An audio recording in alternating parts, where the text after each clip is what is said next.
গুমের ব্যাপারে অর্থাৎ এনফোর্সড ডিসঅ্যাপিয়ারেন্স এই বিষয়ে বাংলাদেশের যে কয়েকজন আলোচিত ব্যক্তি গুম হয়েছিলেন তাদের মধ্যে একজন হচ্ছেন বিএনপির নেতা জনাব সালাউদ্দিন আহমেদ। তিনি প্রথমে গুম করে তাকে অজ্ঞান করে ভারতে নিয়ে ফেলে দেওয়া হয়। ভারতে তিনি দীর্ঘকাল সেখানে আটক ছিলেন। তো তিনি আজকে এসেছিলেন অভিযোগ দেওয়ার জন্য।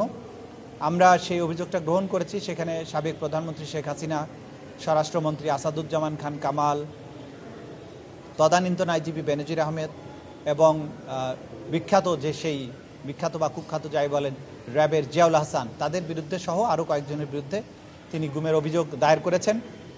এটা অনেকটা বিলেটেড স্টেজে দায়ের করেছেন। আমরা আশা করেছিলাম যে অনেক আগে এটা আসবে, যেহেতু এটা খুবই আলোচিত ঘটনা।